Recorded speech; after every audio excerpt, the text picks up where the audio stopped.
Gracias.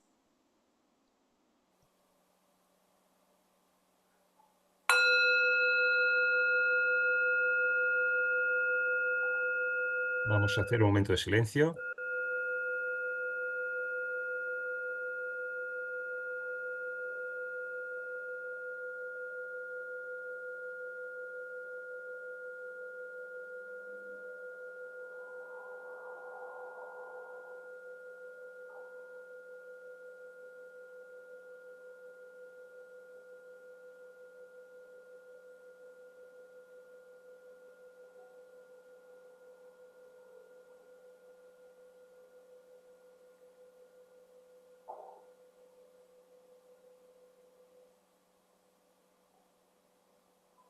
Bien, pues si te parece, Clarisa, tocas el gong. Ya está, ya lo ha grabado y todo. Vale, pues vamos a hacer una oración de Anibesan para elevar la conciencia, tu vida oculta, que vibras en cada átomo, o luz oculta, que brillas en cada criatura, o alma oculta, o amor oculto, que todo lo abarcas en la unidad, que cada ser que se sienta uno contigo sepa que, por lo tanto, es también uno con todos los demás. Bueno, pues buenas tardes y buenas mañanas a todos y a todas, que ahora se dice así, ¿no? A todos y a todas. Bien, esto es la Sociedad Teosófica Española, la rama Bhakti de Tarrasa. Este es Daniel Gambús y este es el curso de Akasha y una teoría integral del todo. Hoy es 11 de abril del 2025 y dentro de este curso estamos en el capítulo 9 en que estamos estudiando las estancias 1 a 3 y de vez en cuando pues vamos haciendo alguna aportación científica que aplique en alguna de estas estancias. Y esto hoy también vamos a hacer un poquito de esto. Entonces, ahora mismo estamos en la estancia 2 y hoy veremos, estuvimos viendo la vez anterior, hace 2 semanas, los versos 1, 2 y 3. Hay 6 versos aquí, es cortito, la estancia 2. Y hoy haremos un repaso muy somero de 1, 2 y 3. En el 3, que también lo vimos la última vez, veremos un aspecto científico y la intención es llegar a hacer el 4 o el 5 y no me di cuenta que el 6 era tan corto, lo tenía que haber incluido en el título de hoy porque si no hay, bueno, si hay aportaciones y vamos más despacio no pasa nada, ¿no? Pero la idea es acabar hoy la estancia 2. Vale, entonces, am, como decía, la estancia, ¿dónde estáis? Estancia 2 aquí, ¿no? Es corta. Estamos viendo una pantalla Ah, ¿veis? de un texto, Vale, en Word. vale, entonces no. Entonces, esto no es, disculpadme, es este. Ahora, ¿estáis viendo? Ahora sí, Sí, vale, el que gracias. utiliza siempre. Vale, eso es. Vale, disculpad. Muy bien, entonces, ah, esto eran los 6 versos de la estancia 2 y como he dicho, hasta la estancia 3 lo que vimos y hoy veremos, después de comentar brevemente esto y entretenernos en un aspecto científico. En el 3, en el verso 3, veremos el 4, el 5 y el 6. ¿Eh? Como siempre, bueno, como los vamos a leer posteriormente, cuando entremos en tema, no me entretengo ahora en leerlos. Ah, Acordaros que siempre os estoy pidiendo que hagáis, los que estáis estudiando ahora y explorando juntos estos versos de las estancias, que hagáis un pequeño resumen de los principales conceptos que van apareciendo, ¿no? ¿Eh? Y lo primero que es importante es que la estancia 2, acordaros, decía Elena Blavatsky que queda la intuición y las facultades más elevadas porque es un aspecto que no se toca en la inteligencia, o sea, en la filosofía occidental, ¿no? Porque describe un cambio de estado, la estancia 2, ¿no? No hay un cambio objetivo, es un cambio subjetivo, ¿no? Del sujeto, ¿no? Y lo asimila de alguna forma a cuando nos despertamos, abrimos los ojos, pasamos del estado de inconsciencia al consciente, pero todavía no movemos el cuerpo. Ese instante antes de estirarnos, de bostezar, de frotar los ojos, de levantarnos de la cama, ese instante antes en que no hemos todavía dado ninguna orden a los músculos a moverse, ¿no? Entonces la diferenciación todavía no ha sucedido, pero la idea de la diferenciación ya está allí, ¿eh? Y así es como se llama, la idea de la diferenciación, ¿no? Entonces, esta diferenciación se ejecutará una vez la idea esté en la mente de una forma clara, ¿eh? Vale. Entonces, estuvimos viendo en el primer verso el concepto de los brillantes, los luminosos hijos de la aurora manvantárica, ¿no? Esto de los brillantes o luminosos hijos indica que estamos en una fase de creación de luz, o sea, la aurora, ¿no? De un nuevo periodo de actividad manvantárico que está a punto de manifestarse, ¿no? Esto lo estuvimos viendo. Entonces, otra cosa muy importante que estuvimos hablando es que la, la, el- la estancia uno puede aplicarse a todo el universo, ¿no? En su estado de oscuridad o paralaya. Y a medida que las estancias van sucediendo, estas describen más específicamente lo que sucede en nuestro sistema solar y todavía más específicamente lo que sucede en la Tierra, ¿no? Entonces, se habla de estos constructores, ¿no? Que son los constructores del sistema solar con sus 7 planetas sagrados, ¿no? Estos planetas que tienen que jugar un papel específico en el sistema solar, ¿no? Entonces, em, pero bueno, esto es como una plantilla y esta plantilla también sirve si lo aplicamos a los 7 globos, o sea, a la cadena planetaria y más específicamente al planeta Tierra, ¿no? Entonces, estos ojos o sea, que es como una plantilla que la tenemos que tomar como general, pero la podemos aplicar en el sistema que estemos comentando, ¿no? Estos hijos luminosos de la aurora manvantárica son los creadores del sistema solar, o cuando lo aplicamos el mismo concepto en nuestro planeta Tierra, pues del planeta Tierra, etcétera, ¿no? Entonces, esto es importante y hoy lo veremos otra vez, ¿no? Estuvimos hablando de los términos de Paranishpana, lo que ya venía, Paranishpana, que ya venía de la estancia uno y los Agi Paranishpana, que son estos vehículos de la perfección absoluta. Y acordaros que en la estancia uno ya dijimos que Paranishpana y Paranirvana significa uno en vedantino, o sea, en sánscrito, y el otro en la filosofía budista, significa perfección absoluta, es una manera de traducirlo, ¿no? Entonces, es este estado de perfección absoluta, ¿no? Y también lo relacionábamos con la verdad absoluta. Acordaros que en la estancia uno citábamos Paramartha Satya, ¿no? La verdad absoluta. Es un estado de unidad sin relación alguna con nada, en el sentido de una relación que implique separación, ¿eh? Esto es lo que nos está diciendo. Y aquí lo vuelve a utilizar el mismo término en este verso uno de la estancia 2, ¿no? Entonces, Paranishpana, ¿no? Pues es ese estado que conduce uno a apreciar correctamente el significado completo del no ser, ¿no? Que, como se ha explicado, es el ser absoluto. Así, solamente en este estado de verdad absoluta podemos comprender que el no ser es el ser absoluto. Pero como que no estamos allí y el lenguaje que tenemos no es tan abstracto, no nos queda otra que metáforas y alegorías. Y hoy veremos otra vez unas cuantas metáforas y alegorías muy poéticas, ¿no? A propósito del loto, de la flor del loto, etcétera. O del germen, o del huevo del mundo, etcétera, ¿no? Bueno, entonces.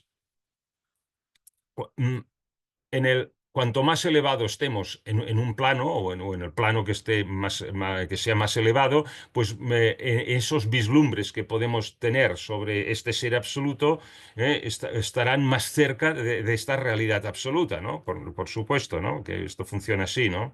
Entonces, mm, todo existirá de forma real y no ilusoria solamente cuando se alcance este estado de perfección máxima, que se puede alcanzar en este ciclo de evolución. Y esto es muy importante, porque cada ciclo de evolución tiene un tope, y es a lo que aspiramos, pero cuando decimos un paranirvana, pues es del Manvantara actual, ¿no? Es la máxima aspiración del Manvantara actual, ¿no? Entonces, también habíamos hablado, todavía en el verso uno, de las mónadas, ¿no? Hay las mónadas que hayan tenido éxito durante este ciclo de evolución en alcanzar este estado de autoconciencia, cuando vuelvan al seno del paranirvana, al final del ciclo manvantárico, reconocerán este estado de no dualidad, ¿no? Que en la estancia anterior, la uno, se ha llamado conciencia no consciente. ¿Os acordáis, no? Pero las mónadas que no hayan alcanzado este estado de autoconciencia, en el peregrinaje del Manvantara actual, en el ciclo de evolución, también alcanzarán el estado de absoluta perfección o el paranishpana, pero no serán conscientes de ello, o no lo serán de la misma manera que los que lo hayan alcanzado, ¿eh? Esto también lo comentamos. Entonces, es muy importante tener siempre presente que todas las formas, cuando se manifiesten, que no estamos todavía en la manifestación, surgen de esta unidad que no tiene forma alguna, ¿no? Entonces, y ello es gracias a una inteligencia que está esparcida y permeando a todo el universo. Entonces, de hecho, esta inteligencia está en el tejido mismo, ¿no? Del universo. Entonces, cuando estos seres superiores, estos agi para Nishpana, ¿no? Cuando estos seres superiores se diferencian, se convierten en los vehículos de esta inteligencia universal. Y es a través de estos seres superiores que el mundo cobra forma. ¿Mm? Y estuvimos hablando de ello, y del espacio y la sustancia homogénea, la metáfora del caos que se usa en la mitología. Entonces empieza a adoptar formas, gracias a partir del momento que esta inteligencia se reactiva y utilizando esta jerarquía de agis, de vehículos, de seres celestiales, ¿no? Y primeramente estas formas tienen lugar en los planos espirituales y luego progresivamente en los planos más bajos, hasta llegar al plano físico, ¿no? Y aquí utilizaba en este verso uno Deva Matri, que es la idea de las madres de los dioses, y Aditi, que es el espacio cósmico, ¿no? Entonces, si em, es muy curioso, ¿no? Son deidades femeninas, ¿no? Y es que Elena Blavatsky insiste que no hay género como tal, ¿no? En estos seres superiores, pero si hay un primer género, este es femenino, ¿eh? Y así el Deva Matri, la madre de los dioses, simboliza el espacio, ¿no? Que está vestida con la sustancia precósmica, que es el Aditi, ¿no? Pero la manifestación de esta todavía no tiene lugar, ¿eh? Esto no lo tenemos que perder de vista, pero va aprovechando para introducir todos estos términos y es bueno repasarlos y machacarlos un poco para que nos vayan quedando, ¿no? Que es lo que estamos haciendo ahora, porque todo esto ya lo vimos. Entonces, también se presentó el término Svavavat, ¿no? Y lo definimos, o lo definió Elena Blavatsky en los comentarios de este primer verso, como la esencia plástica, autoexistente y la raíz de todas las cosas. ¿Eh? En este sentido, es un aspecto concreto de Mula Prakriti, ¿eh? Y entonces ella citaba tres niveles de este mismo principio, ¿no? Que es el vestido del espacio, ¿no? Hablaba en primer lugar del Mula Prakriti, que lo podríamos definir como la sustancia precósmica, y luego hablaba de este Svabhava, ¿no? Del espíritu y la esencia de la sustancia. Y por debajo, entonces, ponía la sustancia y la materia del mundo primero como akasha y luego como la materia del mundo en los distintos planos, ¿no? Hoy hablaremos en los versos que vamos a comentar, los nuevos, un poquito más perfilar la diferencia entre akasha y este svavata, ¿eh? ¿De acuerdo? Vale. Entonces, en el segundo verso, principalmente se introduce el gran aliento. ¿no? Entonces, esta segunda estancia trae a colación la dualidad que está a punto de suceder, ¿no? Y empieza a hablar de, bueno, ¿dónde estaba el silencio? ¿Dónde estaban los oídos para sentirlo? No había silencio ni sonido, o sea, empieza a poner esas dualidades, esos opuestos, ¿no? Sonido, silencio, tal, ¿no? Entonces, Elena Blavatsky dice que la idea de que las cosas pueden cesar en su existencia, pero aún y así pueden estar seguras en una unidad fundamental. Entonces, aunque la existencia todavía, en otras palabras, aunque la existencia todavía no se ha manifestado, hay un ser. Y ello es así aunque no se haya manifestado todavía dicho ser, en forma de existencia. Entonces, Elena Blavatsky afirma que a pesar de esta aparente contradicción en los términos, descansa un hecho fundamental de la naturaleza. Y lo importante no es encontrar palabras, sino comprenderlo. Más que hablar y especular acerca de ello. Bueno, y este estado del ser, que está más allá del existir de una manera particular u otra, de manifestarse, es muy importante, ¿no? Es fundamental. ¿Mm? Y es uno de quizá de los objetos de la meditación profunda, ¿no?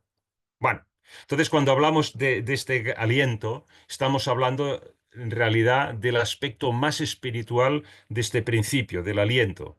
Y es aquello que en los planos inferiores le damos el nombre de movimiento. ¿eh? En el plano espiritual, pues lo llamamos gran aliento, y que es la esencia del movimiento. Y sin embargo, no es propiamente movimiento tal como lo conocemos, puesto que en el estado de unidad en el que todavía estamos, no hay ningún fragmento que pueda diferenciarse de la unidad moviéndose respecto a los otros fragmentos de la unidad, porque la unidad no puede estar fragmentada, ¿no? Es un todo sin distinción. ¿Mm? Bueno, entonces, Elena Blavatsky, estamos todavía aquí, respecto a este afirma que este movimiento absoluto, perpetuo, es el aliento del elemento primordial, ¿no? Este aliento no puede nunca detenerse, es la ley de la necesidad, ni tan siquiera durante las 7 eternidades del Pralaya. ¿eh? El universo cambia Manvantara gracias a este aliento, a esta ley de la necesidad, que también se llama así, que permanece a lo largo del Pralaya. Esto es un concepto muy, muy, muy importante. Muy bien. Entonces, en el tercer verso ya empiezan a aparecer nuevos elementos y principios, pero sin perder este sentido de una dualidad latente que todavía no se manifiesta. Y entonces introduce el concepto de germen, de huevo del mundo. Por ejemplo, el huevo del mundo es un símbolo para la materia antes de diferenciarse. Y entonces aquí hablaba de unos círculos con un punto en medio y lo estuvimos viendo, y quizás sería bueno ahora ir a esa lámina. A ver, aquí.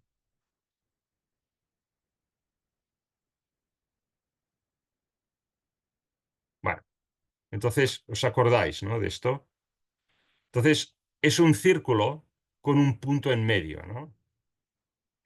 En la doctrina secreta hay dos representaciones simbólicas de círculos con un punto en el centro. La primera, este es el logos no manifestado, ¿no? Y el punto es el centro a través del cual surge y se diferencia la materia. Entonces, la segunda representación es la contraria, ¿no? Es el germen creador dentro del huevo, o sea, el plano de la manifestación, y es este de aquí, ¿no? Entonces, Elena Blavatsky menciona que el primer círculo, el que es negro con el punto central blanco, puesto que la luz surge de allí y surge del logos, digamos, oculto, del logos no manifestado. Mientras que el segundo es lo contrario, es un círculo blanco con el punto negro. Es una bella simbología, ¿no? Por lo que el círculo representa la ya manifestada materia, aunque todavía indiferenciada, ¿no? Por eso es todo blanco, ¿no? No hay diferencia, ¿no? Y entonces el punto negro es ese centro, representa la potencialidad de todo lo que será en el universo, ¿no? Y, y aquí vamos a hacer un enlace un momento con la física fundamental. ¿eh? cuando vemos el símbolo del círculo con el punto central, podemos pensar en la idea científica del Big Bang, ¿no? Pero de hecho, la doctrina secreta no parece estar de acuerdo con esta teoría.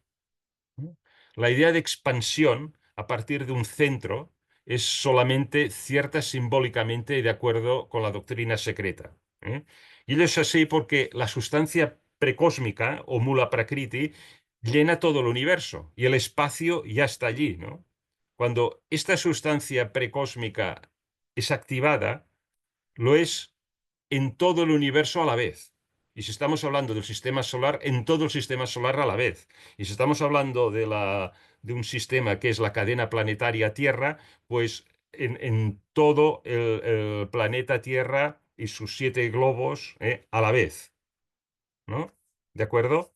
Entonces, esta teoría del origen del universo alternativa está en más consonancia con otras teorías científicas que poco a poco van adquiriendo relevancia. Y quizá una de ellas, la que más se acerca a la idea de que parece indicar la doctrina secreta en estas estancias, recibe el nombre de branas, ¿no? De branas, que es la palabra membranas, pero quitándole la mem, ¿no? Es solamente branas, ¿no? Y estuvimos viendo un poquito de ello en el capítulo 19, en su día, ese que se llamaba La elegancia del universo según la astrofísica y la teosofía, lo que os podéis acordar de ello. Esta teoría está relacionada con la teoría de las cuerdas, ¿no? Y la, y la, y bueno, y simplemente para daros un poco la idea. Esta teoría está relacionada con la de las cuerdas. Dice que el universo no surge de un centro, sino que hay unos branas que nos los podemos imaginar como placas de diferentes dimensiones espaciales y estas branas son una consecuencia de la teoría de las cuerdas, ¿no? Y fue este hombre, Ed Witten, el que logró unificar diferentes teorías que había acerca de las cuerdas cuando éstas se pusieron de moda. De hecho, habían hasta 5. Y él, como un gran matemático, pues Ed Witten, en 1995 las unificó en lo que se conoce la teoría M o de las supercuerdas, que os sonará un poco. El caso es que incluso alguna de estas 5 teorías alternativas de cuerdas requería 26 dimensiones, ¿no? Pero él lo redujo a 10 dimensiones y le añadió y que alguna de estas 5 ya los tenía y le añadió una undécima que era la temporal, ¿no? Y esto le permitió entonces entrar en el concepto de las branas. Es muy complicado, pero no vamos a ir a esto, solamente menciono, ¿no? Solamente para decir que en nuestro espacio tridimensional fundamentalmente hay 3 tipos de movimientos fundamentales, ¿no? Que los veis aquí. Si esto es un dipolo vibratorio, de que puedes imaginar dos esferas, 2 átomos con un muelle que los hacen vibrar, ¿no?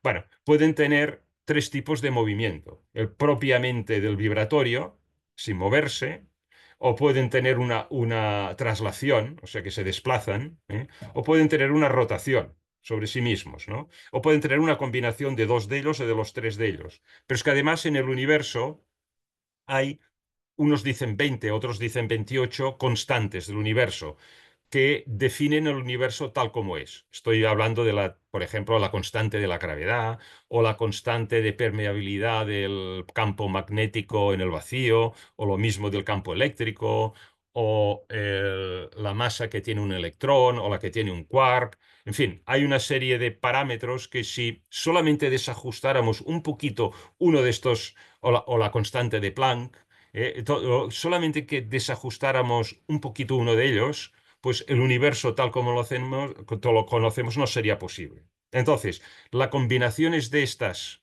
constantes con este tipo de movimientos tridimensionales da cancha a crear un universo de 10 dimensiones más el temporal, ¿eh?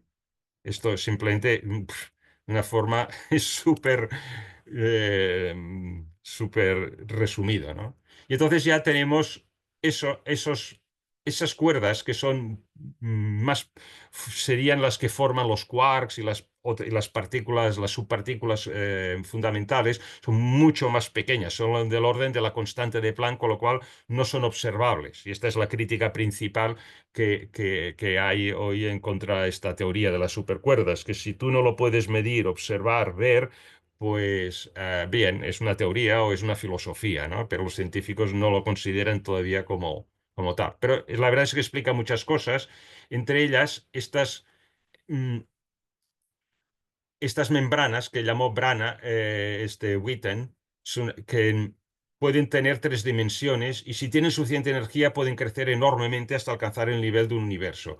Y la cuestión es que hay cuerdas abiertas y cuerdas cerradas. Entonces, cuando dos de estas branas chocan, ¿eh?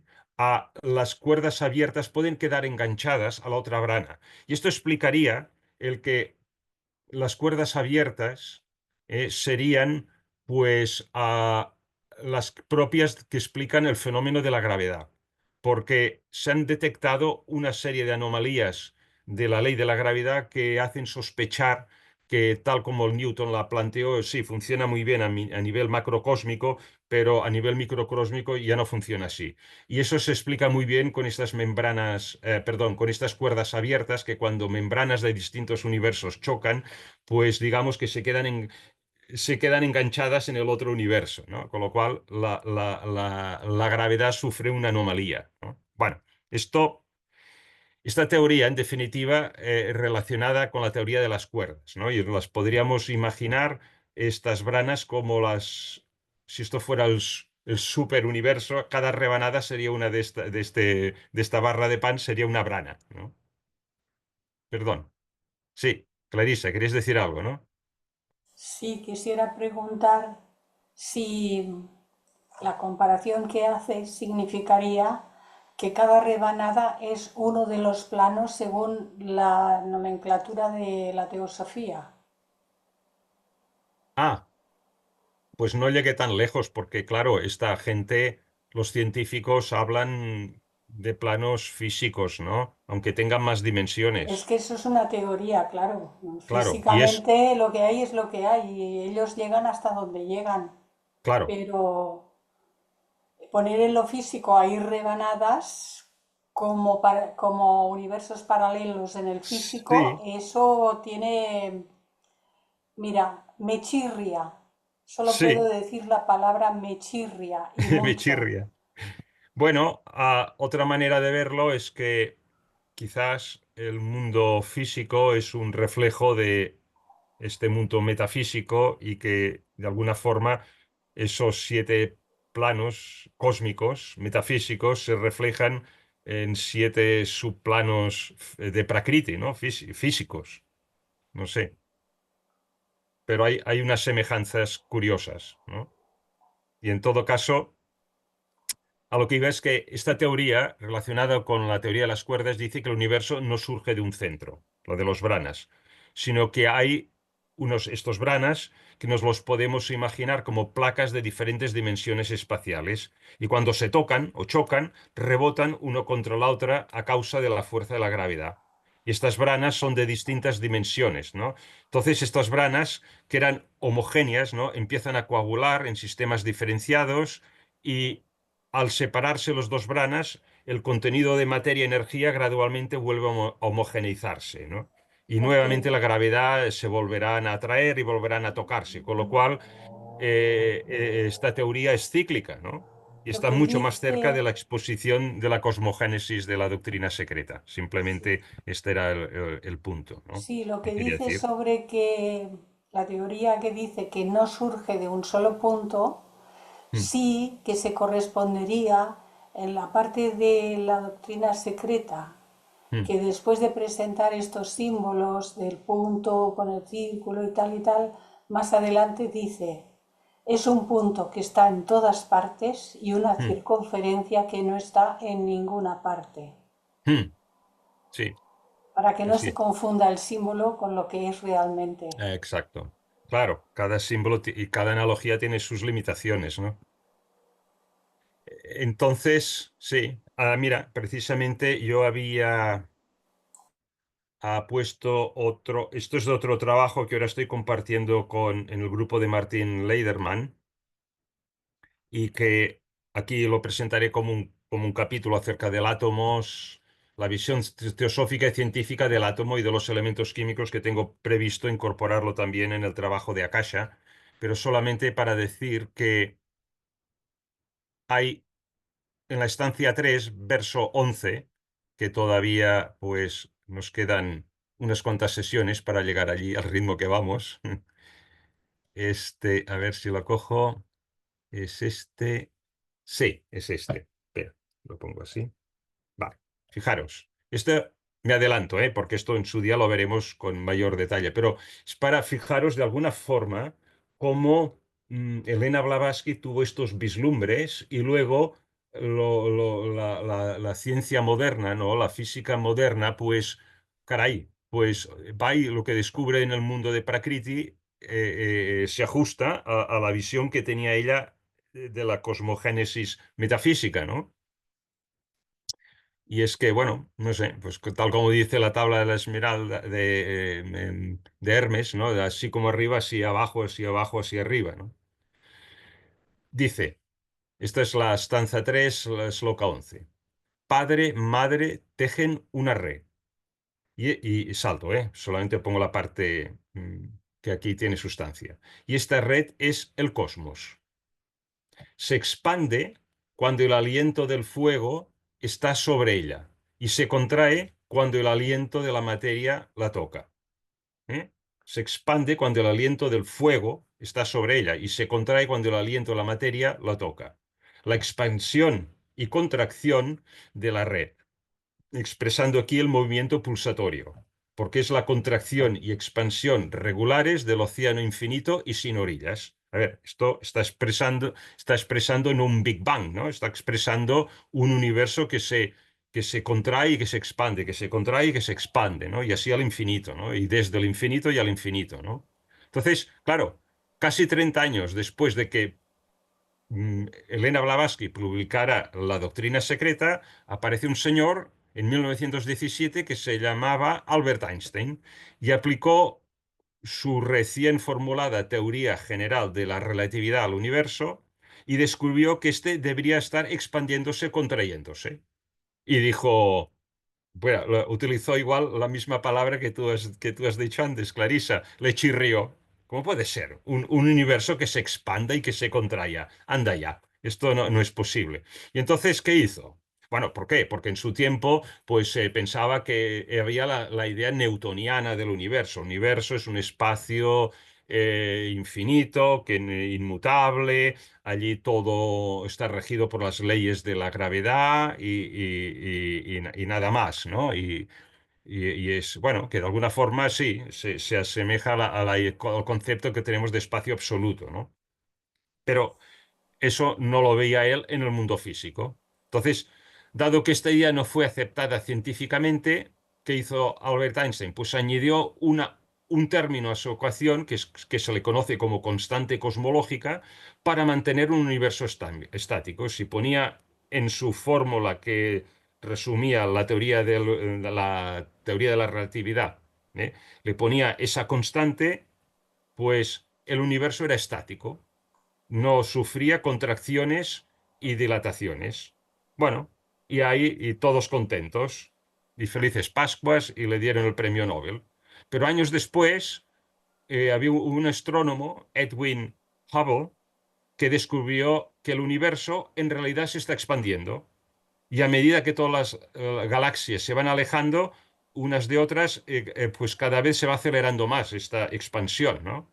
Entonces Einstein dijo, glups, y rápidamente, así subrepticiamente, borró la constante de cósmica que le había puesto en su fórmula, este término adicional que se sacó de la manga, y, bueno, y eso sí, tuvo luego la honestidad de decir, bueno, este fue esta constante cosmológica que añadí a mi ecuación ha sido mi mayor error en la vida, ¿no? Un error de dimensiones cósmicas, ¿no? Dijo así en plan jocoso, ¿no? Bueno, aunque la, mm, aunque la doctrina secreta anticipó algunos conceptos asociados a la teoría del Big Bang hace unos 60 años, en general, em, sus enseñanzas mm, parecen estar más en sintonía con el nuevo modelo de un universo cíclico, ¿no? Lo que explica algunas dificultades encontradas con la teoría del Big Bang, ¿no? Y esto es, creo, bueno, remarcable y digno de mención, ¿no? Va, pues simplemente quería decir eso. Sí, dime, Clarisa. No, en relación con lo que comentabas acerca de que el universo se expande, Mm, el problema que suele haber es que las gentes también confunden mm, la idea de que el universo se expande con la idea de que el espacio se está expandiendo. mm, El espacio no se está expandiendo. Y la idea de que el universo se expande no es más que la idea de que todo lo que está manifestado en ese espacio se está moviendo, porque todo está en movimiento en el mm, espacio. Las galaxias rotan sobre ellas mismas y se están moviendo en el espacio y a un movimiento, claro, eso es inmenso. No tenemos cómo. Hay unas ciertas teorías mm, que han hecho mediciones y que, bueno, pero no dejan de ser que, bueno, las interpretaciones pueden ser variables.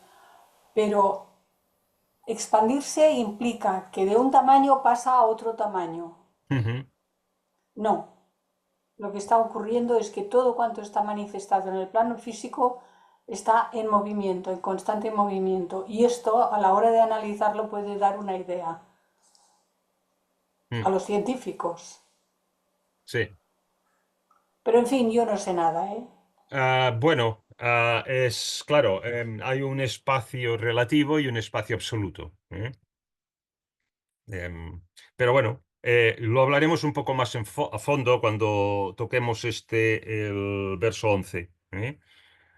Pero bueno, quería apuntar esto porque es que realmente hay muchas vislumbres, intuiciones que mm, y no está es solo un ejemplo, tengo varios, de cosas que dijo Elena Blavatsky que los científicos de su época decían, tú estás loca, ¿pero qué dices? Y patapam, una detrás de otra, todos de una manera muy sofisticada, claro, con muchas matemáticas detrás, los científicos han llegado a esas intuiciones. Y tengo tres o cuatro más, pero bueno, como no es el tema, no los voy a decir ahora. ¿Eh? Sí, sí. Bueno, pues esto en cuanto al verso 3 ya no me entretengo más. Am, Podríamos ir ya, sí, al verso 4. No sé si alguien más quiere decir alguna cosa más al respecto antes de que entremos en materia nueva. Podéis levantar las manos y de pronto hacen todos así.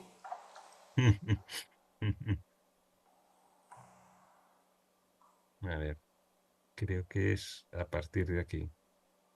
Sí. Bueno, muy bien. El verso 4. No hay nada, ¿no? Va, pues continuamos. Am, va. El verso 4 dice.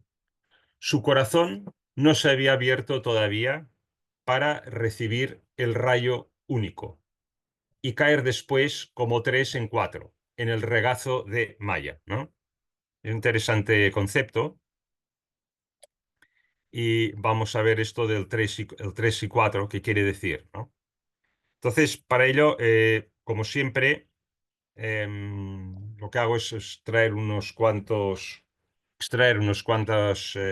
párrafos que van más al punto de lo que se está comentando en el verso, ¿no? Ya sabéis que Elena Blavatsky era como era, tenía una mentalidad muy, muy barroca, tocaba muchos temas en paralelo, sacaba ejemplos de otras tradiciones, otros mitos y es fácil perderse, ¿no? Bueno, por eso lo presento en este tipo de sustrato, sacando pues los párrafos que me parecen que van más al punto de lo que es el verso en cuestión, ¿no? Y este es el primero. La sustancia primordial no había pasado todavía de su latencia precósmica, ¿no?, a la objetividad diferenciada. Ni siquiera se había convertido, para el hombre al menos, en el protilo invisible de la ciencia. El protilo, bueno, lo habla más adelante, simplemente es como una unidad, digamos, tipo átomo, en el estado de precósmico casi, ¿no? En el origen indiferenciado, ¿no?, de la materia.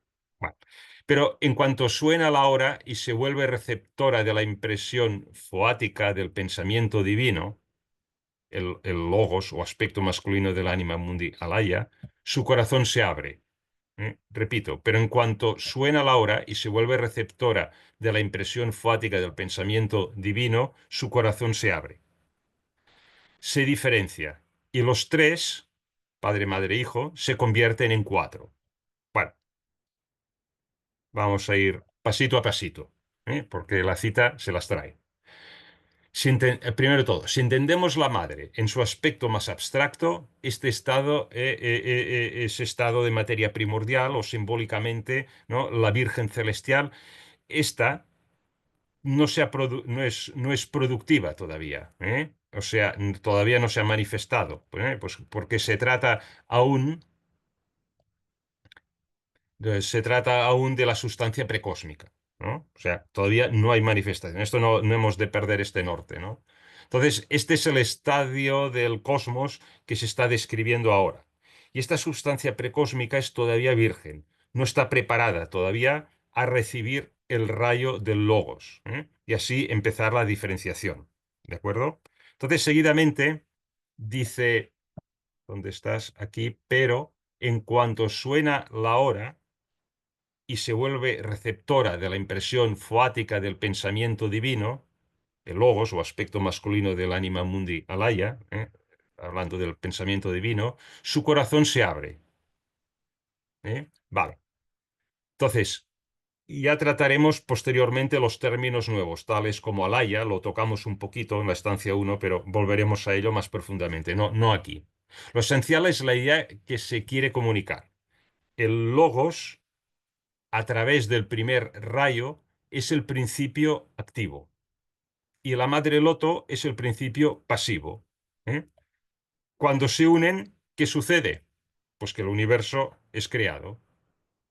Y por esto dice, pero en cuanto suena la hora, el corazón de la madre se abre y los tres, padre, madre, hijo, se convierten en cuatro. ¿eh? Tal, bueno,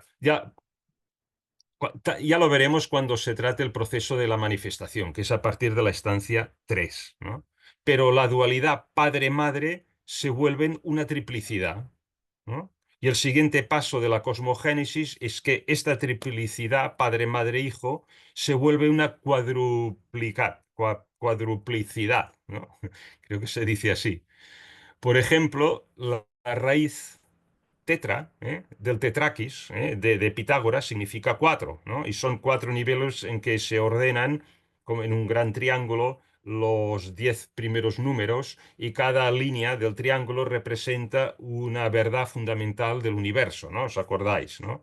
Entonces, Pitágoras afirma que es el símbolo perfecto para el universo manifestado. Entonces, Elena Blavatsky afirma que estos cuatro sagrados son los primeros cuatro principios que ponen en marcha la manifestación del universo. De alguna forma es otra versión del tetraquis de Pitágoras, ¿no? Y esta es una manera de interpretar esto que dice, ¿no? Y los tres, padre, madre, hijo, se convierten en cuatro. ¿eh? Bueno, pero Elena Blavatsky continúa, ¿no? Y entonces ahora me refiero a este segundo párrafo, ¿no? La unión de estos tres principios depende de un cuarto.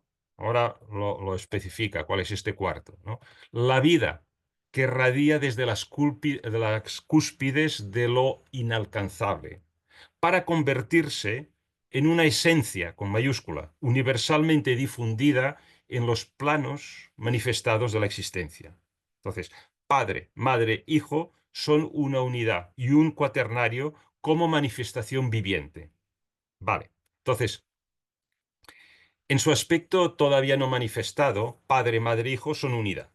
Esto siempre, tenemos que nunca perder de vista la unidad de la que viene todo, y en la que estamos todavía, de alguna forma. Cuando la manifestación tiene lugar, ocurre una cualidad especial que consiste en la diferenciación de los tres. Y esta diferenciación de la tríada surge como cuarto elemento, que es la vida. Y esto lo intento ilustrar en la lámina de la siguiente página, de la siguiente, aquí, ¿eh? En este. Vale. Entonces, los cuatro sagrados, como él llama, estamos el reino de la manifestación queda por debajo de esta línea y el de la no manifestación por encima. ¿De acuerdo? Entonces, en el diagrama pues, se puede ver el triángulo padre, madre, hijo, que todavía son uno. Y este triángulo que los une a los tres, de alguna forma quiere decir tres aspectos de una unidad. Acordaros esa manera que frecuentemente utiliza Elena Blavatsky para describir los aspectos fundamentales de las verdades metafísicas, ¿no? En plantillas de tres, en trinidades, ¿no? Bueno, entonces cuando la manifestación empieza a tener lugar, hay un rayo, ¿no? Que sale del triángulo, ¿eh? Lo he pintado aquí así. Eh, se trata de la vida universal, ¿no? Y en este estado de la manifestación, la vida universal empezará a adoptar diferentes formas, ¿no? Entonces, estos cuatro elementos, Padre, Madre, Hijo y vida universal, constituyen los cuatro elementos sagrados que están presentes en muchas mitologías, ¿eh? Es decir, si no los perdéis de vista, cuando leéis mitologías sobre el origen del universo, en diferentes tradiciones, veréis siempre que aparecerán de una forma u otra Padre, Madre, Hijo y vida universal, ¿no? Incluso en el microcosmos del ser humano, estos cuatro elementos sagrados pueden estar relacionados de alguna forma, porque somos un reflejo de esto en escala miniatura. ¿Con qué? Pues con nuestros principios humanos de Atma, de Buddhi, de Manas superior, y el rayo sería pues el Manas inferior, el cual es enviado abajo a los planos materiales para controlarlos, dominarlos y espiritualizar la materia, ¿no? De alguna forma, ¿no? A través del manas inferior. Entonces, el principio del manas inferior es un mensajero de la triada superior, ¿no? Y la constitución septenaria del hombre, ¿no? De alguna forma. Fijaros, pues, que volvemos otra vez a la idea de que la plantilla general que se presenta es aplicable en los diferentes estadios de la existencia, ¿no? De la manifestación. Entonces, todavía hay otra manera de interpretar y los tres, padre, madre, hijo, se convierten en cuatro, ¿no? Y es que a medida que la evolución avanza, estos tres elementos se manifestarán en cuatro elementos inferiores, que llamamos el cuaternario inferior, que queda en estados de conciencia humano por debajo de la triada superior. Pero ello sucederá, claro, más tarde en la evolución, porque estamos todavía que no ha empezado la manifestación, estamos en estado de preexistencia, que ahora es la vida universal indiferenciada. Bueno, lo digo para no perderlo de vista, pero luego en los planos inferiores se reproducirá estos cuatro sagrados. Esto bueno, es interesante en este sentido este verso cuarto. Y si no hay cuestiones, pasamos al verso quinto. No sé si hay alguna cosa que queráis comentar alguno. Mm. Bueno, pues pasamos al verso quinto. Bien. Dice, los siete no habían nacido todavía del tejido de luz, mayúscula. El padre-madre, Svavabat, era solo tinieblas y Svavabat estaba en tinieblas. Ya os dije que Svavabat iba a volver y lo vamos a matizar un poco más, ¿no? Vale, entonces vamos a ello. Pues he escogido este texto de los comentarios que siguen en la doctrina secreta, este verso, que dice, la doctrina secreta en las estancias dadas aquí se ocupa principalmente, si no por completo, de nuestro sistema solar y en especial de nuestra cadena planetaria. Los siete hijos, lo que los menciona aquí, los siete, por lo tanto, son los creadores de esta última, de la cadena planetaria, se está refiriendo. Bueno, entonces, fijaros. Las estancias describen un patrón, ¿eh? Ya os lo he dicho antes, la tercera vez que lo digo, yo creo, hoy. Las estancias describen un patrón que puede ser aplicado a cualquier sistema. ¿Eh? Y Elena Blavatsky dice que el cosmos sigue el mismo proceso que la formación de, por ejemplo, pues mira, un bicho que a mí me fastidia mucho y que tengo poco piedad por él, un mosquito. O sea, el mismo. En el mosquito hay algo que representa el primer logos. O sea, al principio de la diferenciación, cuando se germina en la larva del mosquito, ¿no? Hay algo que representa a la madre. El primer logo sería el padre. Hay algo que representa a la madre, ¿no? Y esto empieza el proceso de reproducción hinchándose y aparece el hijo diferenciado, ¿no? Si se entiende bien este patrón del origen de la manifestación de la vida, se puede aplicar a cualquier entidad viva en su nacimiento, sea un mosquito, sea un feto humano, ¿no? Esta es la ventaja que el vocabulario simbólico, ¿no?, ofrece en comparación al lenguaje científico, porque el lenguaje científico se podrá aplicar solamente a ese específico fenómeno objeto de estudio, ¿no? Y en cambio el lenguaje específico para ese fenómeno no podrá ser utilizado para estudiar otro fenómeno. La ciencia se especializa y se especializa, ¿no? Había ¿cómo decía eso? La definición de un especialista, ¿no? Un especialista en una ciencia es alguien que sabe cada vez más y más y más sobre menos y menos y menos, hasta que llega un punto que lo sabe todo de nada, ¿no? Bueno, es un chiste, pero es un poco para hacer un poco de broma respecto a la especialización de la ciencia que al final pierde de vista a veces lo global, ¿no? Bueno, entonces, según la filosofía esotérica, todo el universo sigue las mismas leyes en todos los planos de conciencia, ¿no? Entonces, con los mismos símbolos se puede describir cualquier fenómeno del universo. Y es por ello que estos símbolos universales pueden ser utilizados y explican la estructura básica de cualquier proceso. Bien, es la ventaja del lenguaje simbólico, ¿no?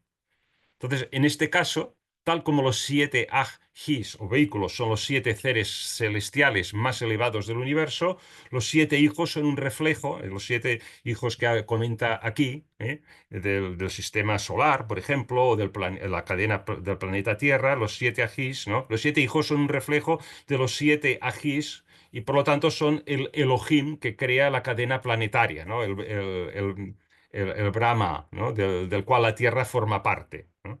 Brahma es según la tradición vedantina, Elohim según la tradición cabalística, ¿no? Bueno, y Elena Blavatsky menciona el término Svabhavat, que ya lo había mencionado antes, pero aquí lo vuelve a mencionar, ¿no? Ahora vamos a entrar un poquito más en este tema. Svabhavat, tal como se comentó en su día cuando salió por primera vez esta palabra, viene la palabra sánscrita svabhava, que significa la verdadera naturaleza. Entonces, Svabhavat, ya lo habíamos definido, es esta esencia plástica que llena todo el universo. O sea, es la materia plástica, que sería Akasha, más bien, pues la plasticidad, la esencia de la plasticidad sería el Svabhavat, ¿no? Y esto llena todo el universo y es la raíz de todas las cosas, ¿no? De ello se deduce que se trata de la sustancia precósmica, o Mula Prakriti, o la naturaleza raíz, ¿no?, que ya hemos hablado de ella largo y tendido, ¿no? Aunque ahora está en un estado algo más concretizado que Mula Prakriti, ¿no? Puesto que en el estado de Mula Prakriti la sustancia está absolutamente indiferenciada. Y en Svabhavat, aunque todavía no está diferenciada y en un estado homogéneo, está ya en un estado en el cual la diferenciación empieza a ser incipiente, ¿no? ¿Y cómo podríamos verlo o visualizarlo de alguna forma? Bueno, pues que las polaridades empiezan a estar presentes, ¿no? Las polaridades que hay intrínsecas a, por ejemplo, el átomo, ¿no? Empiezan a estar presentes no como unidades, tampoco como dualidades de opuestos, sino como un estado entre medio, ¿no? En este sentido es difícil de explicar, pero vamos a ver un poco lo que dice aquí en este texto. Svabhavat, la esencia plástica que llena el universo, es la raíz de todas las cosas. ¿Mm? Svabhavat es, por decirlo así, el aspecto budista concreto de la abstracción denominada Mula Prakriti en la filosofía hindú. Es el cuerpo del alma. Entonces, bueno, es el cuerpo del alma. Esto nos da una pista, ¿no? Es que, y es lo que apunto aquí en lo que es, en el diagrama este que pongo aquí. Según Elena Blavatsky, Svabhavat es, según una escuela budista, el cuerpo del alma, ¿no? O sea, su vehículo, el vehículo del alma. Así hemos visto ya el principio de Parabrahm, ¿no? Que es la realidad absoluta, tal como lo menciona la tradición vedantina, ¿no? Que sería, bueno, una equivalencia al espíritu, ¿no? Buscando correspondencias, ¿eh? En el mundo bajo, más nuestro, ¿no? Luego tenemos Mula Prakriti, que es la sustancia raíz, que equivale al alma. El alma es el vehículo del espíritu, Mula Prakriti es el espíritu del- de la realidad absoluta o uno de sus aspectos metafísicos, ¿no? Vale, la cual, entonces, decía que Mula Prakriti es la sustancia raíz, que es equivalente al alma, la cual es un aspecto más concreto del absoluto, pero es todavía unidad indiferenciada, ojo. Y finalmente tenemos Bhavavat, que es un aspecto más concreto todavía de Mula Prakriti. Mula Prakriti, pues, está en la estancia uno y Svabhavat está en la estancia 2, ¿no? Cuando hay esa, digamos, idea de la diferenciación, pero todavía no manifestada. ¿Eh? Y sí, sí, Clarisa, creo que querías decir algo, ¿no? Sí, quería preguntar, ¿y este alma Hmm. es la que se denomina el anima mundi? Pregunto. Oh, no, no, no, no, claro. Anima Mundi se refiere al universo ya manifestado, ¿no? No, es para hacer un símil entre cuerpo, alma y espíritu, y Svabhavat Mula Prakriti para Abraham, para entender un poco como una analogía. Vale, Sí, sí, gracias. es una analogía, ¿no? Con Gracias. todas las deficiencias que tienen las analogías, ¿no? Sirven para lo que sirven. No sé, eh, yo lo he encontrado que puede ayudar, ¿no? Pero vamos a darle más vueltas a esto, ¿eh? No, no, no se ha acabado aquí la cosa. Vamos a darle más vueltas a Svabhavat porque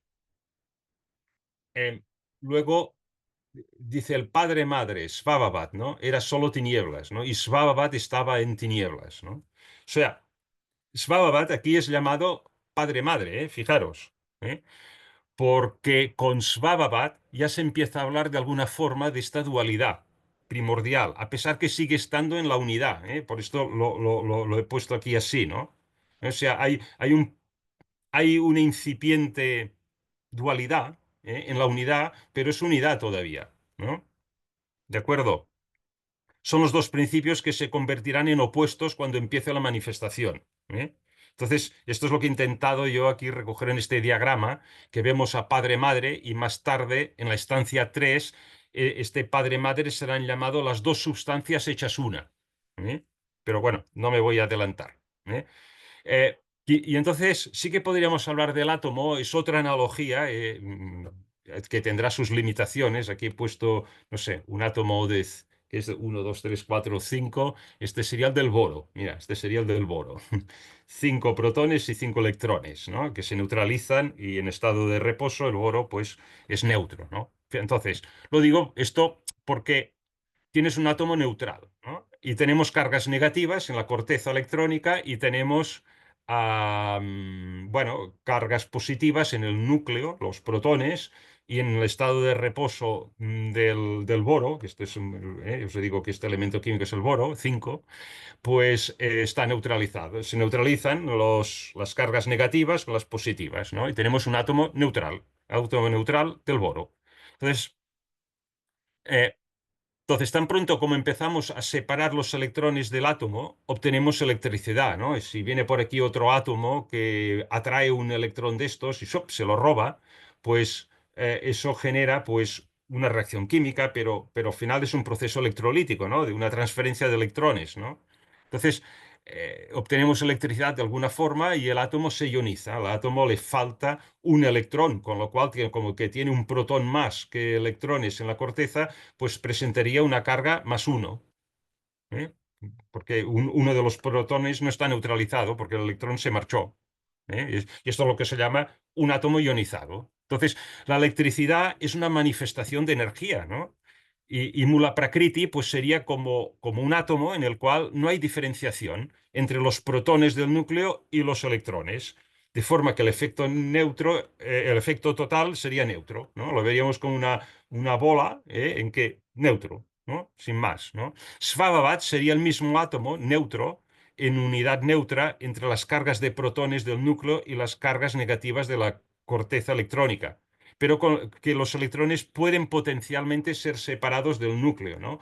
Cuando ya vemos el núcleo, ya lo vemos desde la perspectiva de, no, si es que en cualquier momento este electrón lo puede robar un átomo de no sé qué, ¿no? Ya lo ves así, ¿no? No lo ves como una esfera cerrada, ¿no? Y neutra, ¿no? Sino que tienes presente su contenido y tienes presente que puede ionizarse, ¿no? Entonces, entonces, Svabhavat sería cuando pudiéramos separar las dos polaridades que se hayan unidas sin diferencia en Mula Prakriti, pero latente, todavía potencialmente, ¿eh? Entonces, Svabhavat sería algo así como la polarización de la unidad o la inminente polarización de la unidad, ¿no? Entonces, claro, quizá nos podríamos preguntar, bueno, entonces, ¿cuál es la diferencia entre Svabhavat y lo que vendría después abajo, que es Akasha, ¿no? Entonces, continuando con la analogía del átomo, quizás puede ayudar si Svabhavat es la esencia de la plasticidad de la materia no diferenciada, estamos en el ámbito precósmico, ¿no? Y el átomo estaría en un estado de reposo neutral precósmico. Si consideramos dicho átomo todavía en reposo, pero con sus potenciales de ionización y sus afinidades electrónicas como atributos latentes, estos atributos forman ya parte de la manifestación cósmica, en estado de inminente manifestación, ¿no? En la analogía, pues está el átomo considerado con estas propiedades potenciales de ionizarse, ¿no? Sería Akasha. Entonces, la polaridad en el átomo preparada a manifestarse en la diversidad, todavía indiferenciada, pero a punto, ¿no? Bueno, espero que haya servido un poco para ver un poquito más las sutilezas. Pero claro, es un problema que Elena Blavatsky ya nos advierte, ¿no? Que claro, estamos tratando unos temas metafísicos muy, muy abstractos que sí que en la lengua sánscrita está mejor equipada para describirlos, por esto tenemos que ir tirando de conceptos sánscritos, pero que mm, en las lenguas occidentales, las lenguas latinas, germánicas, anglosajonas, pues no está tan bien equipado. Con lo cual, tenemos que darles más vueltas al asunto con analogías. Vale, y el último verso, que nos dará tiempo, ¿eh? Sí, claro, nos da tiempo, y con esto ya acabamos la estancia 2. Dice, bueno, si no hay algún comentario respecto a al verso quinto, algo que quisierais añadir.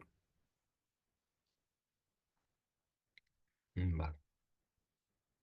Bueno, pues vamos al verso sexto y ya acabamos y luego ya abrimos el micrófono para lo que queráis. Es cortito este. Estos dos son el germen, estos dos son el germen y el germen es uno. El universo estaba aún oculto en el pensamiento divino y en el seno divino. Vale. El germen es todavía uno, pero ya empieza a haber indicios de una polarización. Entonces, el pensamiento divino, es el logos, ¿no? Está refiriéndose al logos, ¿no? El padre, ¿no? Y el seno divino, el divino seno, ¿no? Es la madre, o sea, la sustancia cósmica, ¿eh? Es a lo que se está refiriendo, ¿no? Vale, entonces vamos a ver este comentario que pone aquí. Dice, este, el universo no solo pasa, bueno, aquí es curioso. Primero os voy a leer la frase principal y luego le pondré todas las subordinadas, porque si lo leo así tal cual, nos perderemos, ¿no? Fijaros, para ver cómo también escribía la mente que tenía Elena Blavatsky, ¿no? Porque esto es su comentario, esto lo escribe ella, ¿no? El universo es aquel pensamiento mismo reflejado en una causa secundaria o manifestada. Fijaros.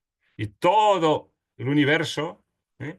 Es aquel pensamiento mismo reflejado en una causa secundaria o manifestada. Y todo lo que pone de aquí hasta aquí, todo esto son subordinadas para explicar a qué se refiere al decir universo y a lo que no se refiere. Vale, ahora lo voy a leer todo, ¿eh? Pero claro, esto es un ejercicio importante a veces que hay que hacer. ¿Cuál es la frase principal de lo que dice, ¿no? Y luego ya leeremos poco a poco todas las subordinadas y las digeriremos, ¿no? Vale. El universo no solo pasado, presente y futuro, lo cual es una idea humana y finita expresada por un pensamiento finito, sino en su totalidad, el Sat, término intraducible, el ser absoluto, con el pasado y el futuro cristalizado en un eterno presente. Y ahora la frase principal. Es aquel pensamiento mismo reflejado en una causa secundaria o manifestada. Bueno, como veis, a veces se expresa de manera difícil, ¿no? De seguirla, porque mejor habría sido quizá cortarla, decir solo la frase principal y luego hacer frases nuevas con todas las aclaraciones, ¿no? Pero bueno, así está escrito. El pensamiento divino no implica la idea de un pensador divino. Esto también. El pensamiento divino a que se refiere aquí, estoy leyendo esto, el pensamiento divino no implica la idea de un pensador divino, ¿eh? De de este que se refiere aquí, ¿no? El pensamiento mismo reflejado, pues el pensamiento divino no implica la idea de un pensador divino, ¿eh? Vale. Entonces, bueno, menciona a Sat, ¿no? Ella dice que es intraducible, sin embargo, una posible traducción sabemos que podría ser verdad o ser absoluto. Entonces, como pensamiento divino, el universo es solamente una idea en la mente del logos no manifestado. Como pensamiento divino, es solamente una idea en la mente del logos que todavía no se ha manifestado, ¿eh? El primer logos. El universo, como manifestación, es esa idea reflejada en la causa manifestada, ¿eh? Es esa idea reflejada en la causa manifestada, en la causa secundaria o manifestada, ¿eh? Que es el tercer logos. Entonces, ¿qué nos queda entre el primero y tercer logos? Pues el segundo logos, ¿no?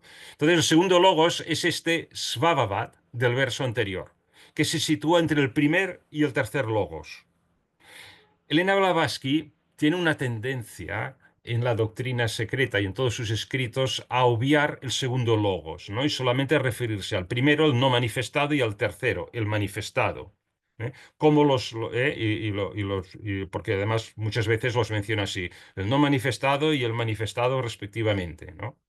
Entonces, cuando se refiere al segundo logos, ella dice que es semi-manifestado, ¿no? Puesto que comporta cualidades de lo manifestado y de lo no manifestado. Tiene un pie en cada mundo, ¿no? Como si dijéramos, ¿no?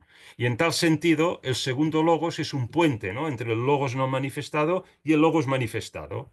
Entonces, en esta estancia 2 que acaba aquí, cuando la traemos al nivel de los tres logoi, los tres logos, en realidad esta estancia trata del segundo logos, la estancia 2, ¿no? El logos semi-manifestado. Por esto va saliendo tantas veces la palabra Svabhavat, ¿no? Entonces, seguidamente, Elena Blavatsky nos recuerda que cuando se habla de pensamiento divino, no se está implicando la idea de un pensador divino. Tenemos una tendencia, pues, a imaginarnos los logoi como entidades condicionadas, ¿no? Y estamos hablando de una inteligencia que permea toda la tela del universo.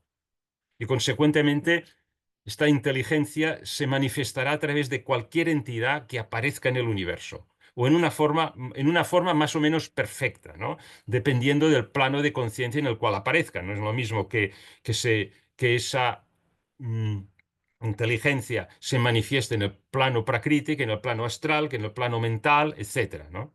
Entonces, esta inteligencia que se encuentra en la tela del universo se manifestará a través de los Dhyana Budas, ¿no? Los Dhyana Chohan, ¿no? Estos seres superiores se manifiestan a través de seres humanos, o a través de animales, o a través de minerales, u otros reinos de o elementales en otros reinos de la naturaleza, ¿no? En nuestro caso, se manifiestan a través de nuestra inteligencia, pero nuestra inteligencia no se escribe con mayúscula, se escribe con minúscula y se le pone además la coletilla de condicionada, una inteligencia condicionada. Pero la esencia incluso de nuestra inteligencia condicionada, esa esencia se escribe con mayúscula, ¿no? Y se manifiesta en nosotros, o en los animales, o en los ángeles, o en los minerales, porque es exactamente la misma, es la ideación cósmica, es el triple logos presentado, con las limitaciones del campo en el que se manifiesta, ¿no? Vale, yo espero que esto quede claro. Y Em, bien, este de aquí, el universo, este último párrafo que he escogido, el universo o el Hijo permanece todavía oculto en el pensamiento divino, que no había penetrado todavía en el seno divino. Estamos en una fase pre. Una vez más, Elena Blavatsky nos recuerda que la manifestación todavía no ha ocurrido, ¿no? Y esto, no sé si... Ah, todavía hay otro. Vale, esto ya es la última lámina. Em, con esto acabamos una consideración final, ¿no? Entonces, en este diagrama está representado, como veis, el pensamiento divino, ¿eh? El cual está en el eterno ahora, ¿no? En el eterno ahora, del más allá. Y ello se corresponde también con los arquetipos de Platón, ¿no? Luego tenemos el seno divino, ¿no? Que hace referencia a la sustancia primordial, ¿no? Que es donde el pensamiento divino activará el universo por medio de imprimir energía de actividad en este seno divino.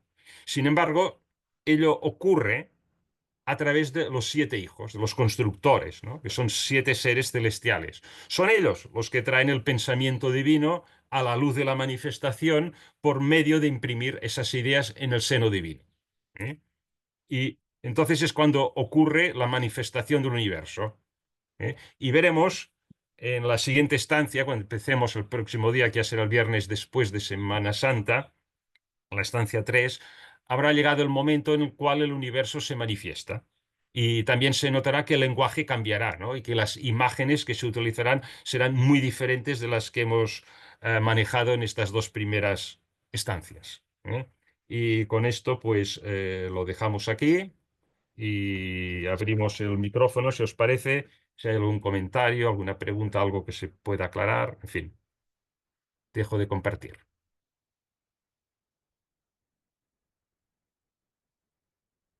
Muy bien,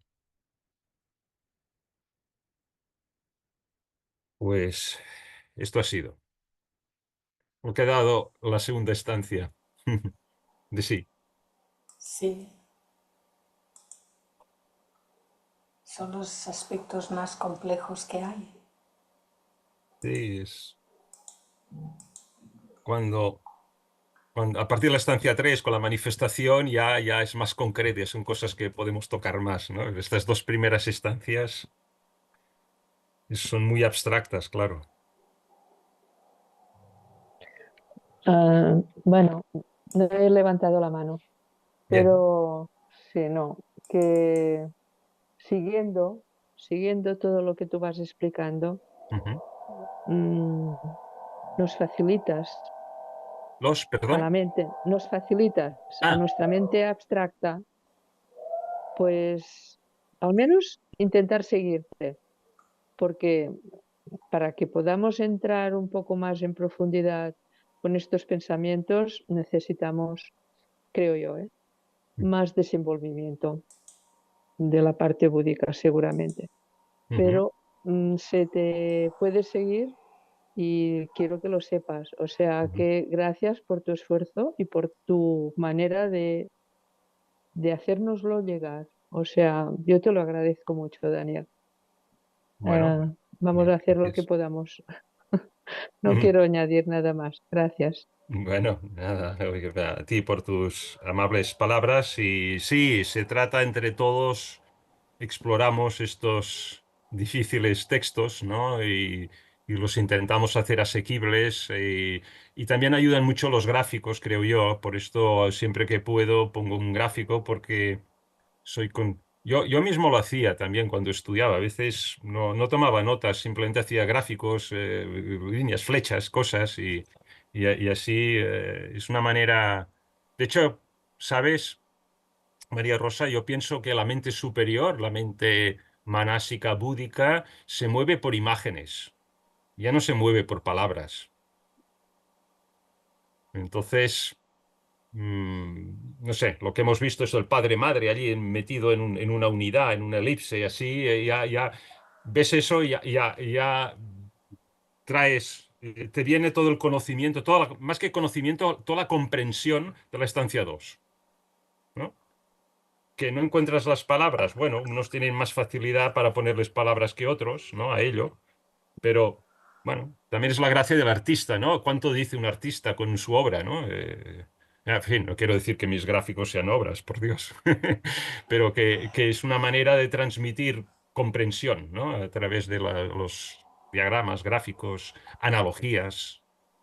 Mm, Sí, sí, es que sí que ayudan.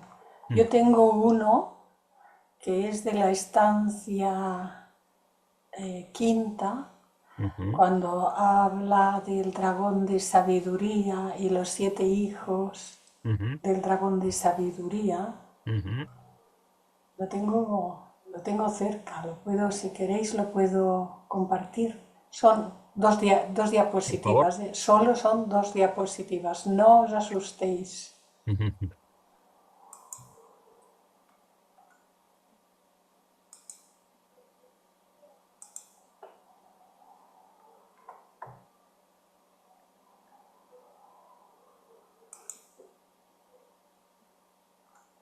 Sí, mira, es la estancia cuarta. Esta es la primera de las 2 diapositivas, ujú, donde dice, la estancia cuarta presenta la diferenciación del germen del universo en la ujú, jerarquía septenaria de poderes divinos conscientes, que son las manifestaciones activas de la suprema energía una. Ellos son los constructores y modeladores, y en último término los creadores de todo el universo manifestado, ujú, en el único sentido en que el nombre de creador es inteligible. Dan forma al universo y lo dirigen. Son los seres inteligentes que ajustan y vigilan la evolución, encarnando en sí mismos aquellas leyes de la naturaleza que conocemos como manifestaciones de la ley una. ujú, Genéricamente son conocidos con el nombre de Dayan Shohans. ujú, Esta etapa de la evolución es llamada en la mitología india la creación de los dioses. ujú. Y el primer versículo que dice, hijos de la tierra, escuchad a vuestros instructores, los hijos del fuego. Sabed que no hay ni primero ni último, porque todo es un número, que procede de lo que no es número. Ujú. Y entonces aparecen los hijos de la luz o 7 rayos, los 7 primordiales, los 7 alientos del dragón de sabiduría, Ujú. Qué bonito. Oh, qué bien. Con animación. los cuales a su Ujú. vez producen a los remolinos ígneos a Mm, partir de sus sagrados alientos giratorios. caray. Estas son estas cosillas que hacemos Sí. para, Oye, me tienes que enseñar cómo haces estos efectos. Qué bueno. pues Sí. Que eso queda, es que eso queda. Ujú, sí, sí, de alguna manera, claro. ujú, em, a ver ujú. si me Sí. deja dejar de compartir, clarísimo. Espérate, aquí, dejar de compartir, que no lo veía. Pues a veces se hacen diagramas y Mm, cosas así para decir, ujú, a ver, que nuestra imaginación mm, pueda ascender a algo más que lo que estamos habituados en lo cotidiano, porque ujú, Claro, ahí todo es simbólico. Claro. Los 7 hijos. Y luego los remolinos. Claro, y yo pensé, ¿y cómo pongo esto? Pues bueno, Sí, sí, encontré muy esa bien. forma. A ver, esto está en el PowerPoint Ujú. con la pestaña de animaciones y Ah, luego, ya. pues bueno, aquello de prueba-error. Ujú, ujú. Muy bien. Prueba-error. Muchas pruebas y muchos errores porque, bueno, pues vamos aprendiendo a base de esto. Sí, sí, No he ido a hacer cursos para aprender con el PowerPoint ni nada, ha sido así, sí, sí. prueba-error. En mi vida evolutiva también aprendo con errores y corrección. Por supuestísimo, en la vida cotidiana todo es aprendizaje, sí, Ujú, sí. ujú. Muy bien, gracias. Pues que alguien quiere comentar alguna cosa más o No seáis tímidos. estáis siguiendo. Hombre, Sí, Elsie, ¿qué tal? Tiempo sin verte. Bienvenida. así con estos trabajos. ¿Qué tal, Gracias. José? Estaba por el móvil, pero ahora me puse por Ah, el ordenador que veo todo bueno, mejor. muy bien, muy bien. Y no veo nada. Sí, De muy por bien. dos. José, ibas a decir Sí, algo. ibas a decir algo, José. Sí, que así con estos trabajos Ujú, que vemos las dificultades que nos cuesta a nosotros poder imaginarnos lo que nos quería transmitir, ujú, podemos valorar aún más el extraordinario trabajo que hizo Blavatsky para nuestra era.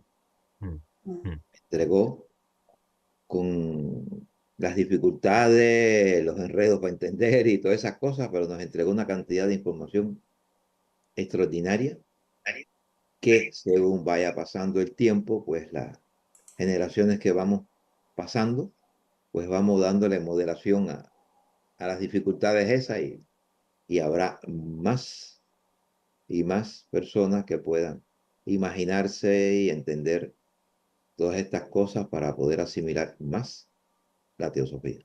mm. Gracias, Gracias. Gracias gracias a ti.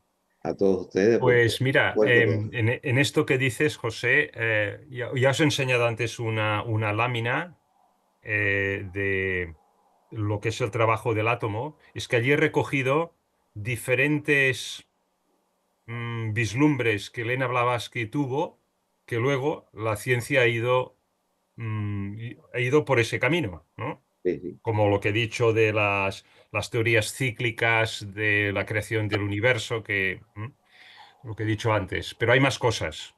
La teoría de la nebulosa, cómo se crearon los planetas, el interior del Sol, cómo es.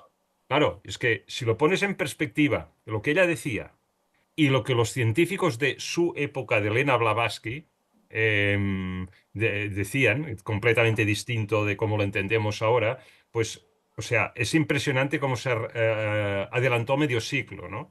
Y creo sí, que mucha gente escéptica, cuando viera esto, dice, oye, pues quizá hay una realidad intuitiva que se escapa al mundo físico y que te hace ver y que se adelanta al avance físico, ¿no? exacto. Eso, y creo que es una cosa que además en la sociedad teosófica tenemos muchos ejemplos de estos y yo creo que no lo hemos valorado suficientemente. Hay que sacarlo más a colación porque eso tiene, bueno, puede ayudar en un mundo muy materialista, ¿no? Puede ayudar a mucha gente, ¿no?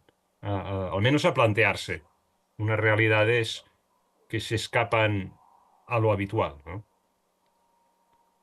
En fin, perdona, María Rosa, habías levantado la mano, ¿verdad? ¿Otra Sí, vez? Sí. No, es porque, a ver, estaba pensando que cuando leí por primera vez el todo en mayúscula, es Ujú, mente en mayúscula. ujú. Me quedé que no sabía cómo encajar estas dos palabras. El todo es mente. Eh, si el todo es mente, todo es creación mental. Pregunto. En el Yo Kybalión es que pienso. lo dice así, el todo es mente, el Sí, universo es sí, mental. Lo dice así exacto. textualmente en el Ujú, Kybalión. sí, Lo que no podemos es compararlo con la mente humana, o la mente humana, mejor dicho, no la podemos comparar con la mente universal. En la doctrina secreta bien nombra la mente universal. Mm. Bueno, siempre ha sido una eterna dialéctica entre dos posiciones filosóficas, la idealista y la realista, ¿no? Como si dijéramos. Porque ante eso, pues algunos filósofos dirían, mira, yo veo esta piedra. Ahora tú mira la piedra, la ves y el color verde como la veo yo, la ves cuadrada, la ves tal, los dos lo describen igual. Y dice, ahora me giro y ya no veo la piedra. ¿Existe todavía la piedra? Y el otro dice, sí, sí, la sigo viendo como siempre, aunque tú no la veas. Entonces llegas a la conclusión que la piedra pasa existe por sí misma, que pasa de que tú la estés mirando o no. Otra cuestión es cómo la interpretas con tus facultades, ¿no? Y con tus percepciones. O sea, ahí se podría hablar mucho de estas cosas. Pero bueno, Él sí perdón. había levantado la mano. Y él sí, sí. Estás ahora. Sí, Ujú, ahora. ujú. Es que me había cerrado el micro. Quería decir, no sé, que a lo mejor según donde estamos imaginando o pensando, donde nos ubicamos, todo es muy relativo en la doctrina secreta, según estemos hablando del terreno manifestado y manifestado. Mm, Y a medida que va manifestándose en el bajar, entre comillas, de la evolución o de la involución primera, claro, todo se materializa, ¿no? Y cada uno es un vehículo de lo anterior, por lo tanto, ¿existe la mente? Sí, somos todo mente, posiblemente, pero para manifestarnos a este nivel necesitamos otros vehículos también desarrollados y planos para poder materializar esto que somos, ¿no? Por mm. algo será, quiero decir, que aquellos ¿cómo se llamaban? Y los jerarquías, pero antes de los Mahayohan, eh, los constructores y la ideación tiene que haber necesitado manifestar hasta aquí abajo, hasta punto de materia, ¿no? Todos esos vehículos, cada uno a través de todos los planos. No sé Ujú, si me explico lo que quiero, cuál. No tengo preguntas, sino que es un mm. pensamiento Sí, sí, está bien, que está me bien. ocurre a raíz de Ujú. lo que dijo Rosa, creo.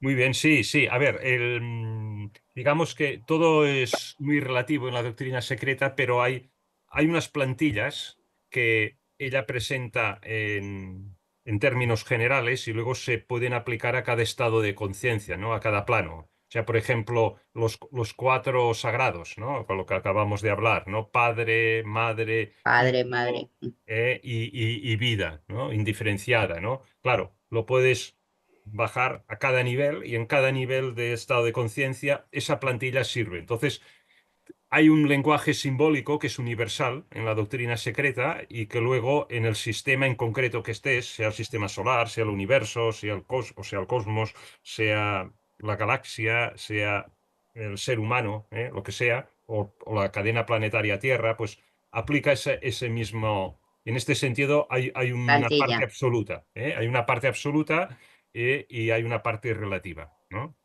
Y bueno, Mm. y luego lo otro que decía, sí, espíritu materia, ¿no? El espíritu se sacrifica y baja a la materia para espiritualizarla y completar el Claro. ciclo de la peregrinación, ¿no? Ujú. Y también como somos un microcosmos, Mm, ¿no?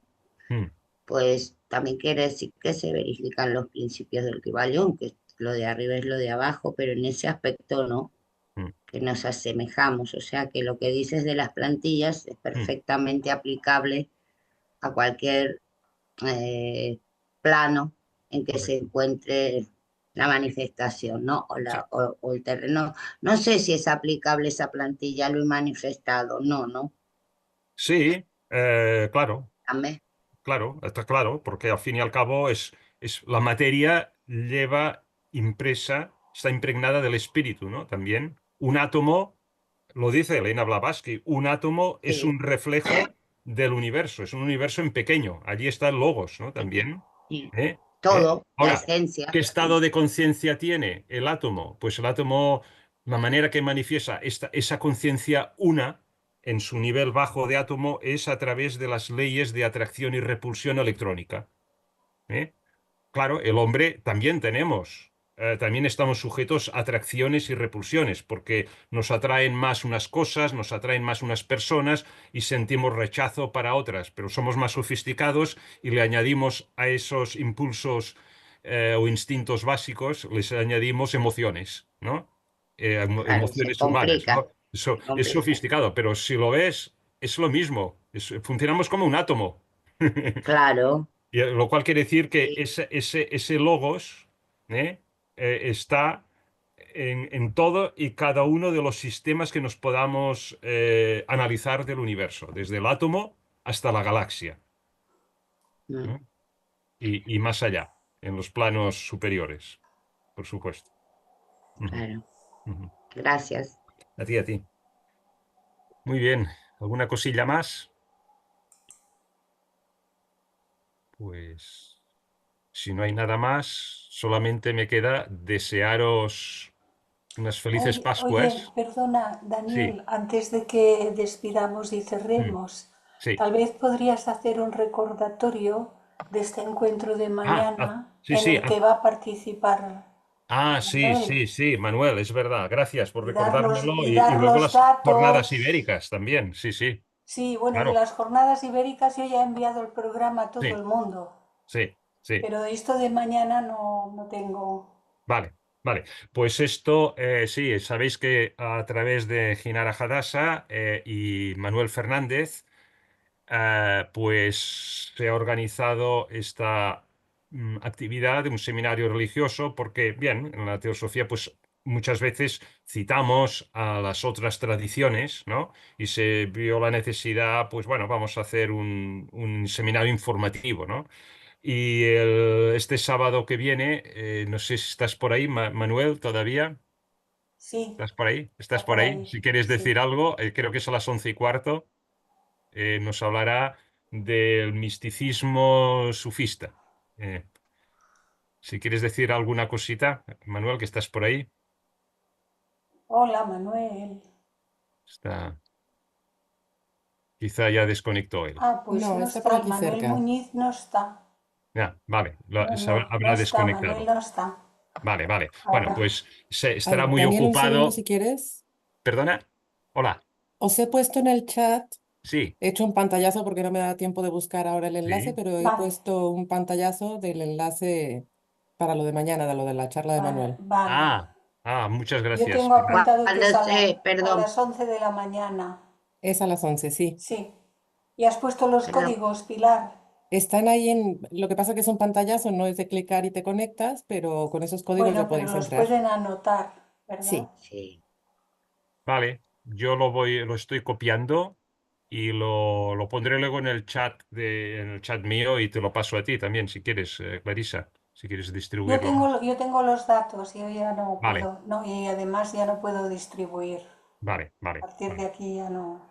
¿Quién vale. es el que va a dar esta Sí que charla? puedes mandármelo, Manuel Daniel. Muñiz, Manuel Muñiz. Ah, Perdona, Manuel. Daniel, sí que Sí, me lo puedes enviar, porque vale, todavía lo podré pasar, sí, vale, a la Interamericana y tal, lo puedo pasar a vale, más vale. gente. claro. Sí, Bien, bien, Clarisa. Pues ya muy lo bien. recibiremos. Sí, he hecho un pantallazo y luego lo paso a Clarisa y se lo paso al chat de Ciencia y Espiritualidad. Vale. Y si alguno más lo quiere, contactarme por privado y ya está. Ujú. Se lo paso. Muy bien, pues gracias, Pilar, sí. Y nada más, pues eso que ya es el último, se hizo en su día cristianismo, judaísmo y la fe musulmana, por parte de Manuel Fernández. Luego un compañero suyo académico dio también el hinduismo. Yo di el budismo y ahora el sufismo y el misticismo cristiano lo dará Manuel Muñiz mañana, y luego en mayo se hará un encuentro que será presencial como un resumen de interreligioso. O sea que os animamos a mañana a uniros a esto, y luego recordaros que ya se ha distribuido por varios canales, ¿no? Las jornadas ibéricas, bajo el tema de fraternidad. Daniel, Sí. hola. En el canal de ellos de YouTube están todas las conferencias que han hecho. En ¿Quién? el canal de ellos, en el estudio de las religiones, tienen el canal, Ah, vale, sí, sí, sí, es verdad. están Están, sí, puestas. sí, sí, sí, Está en el canal de Gina Rajadasa, están. sí. Sí, sí, Gina sí. Rajadasa. Mm, vale, Vale. pues eso. ¿Pueden compartir el canal para tenerlo? Ah, sí, sí, lo pondré ahora en el WhatsApp de la ciencia Está y bien, perfecto. espiritualidad, ¿eh? Que Ok, ahí estás, perfecto. ¿verdad? Ah, mira, además, caray, Pilar, qué fijas. Me ha dado tiempo de buscarlo. Muy bien. Ahí lo tienes, José. Antes de Gracias, gracias. desconectar, si te lo puedes copiar en el chat, ¿lo ves? Sí, Vale, pues ahí está. pero no sé cómo copiarlo para después nada más que tener. Ya te lo copio yo, y ahora te lo pongo el-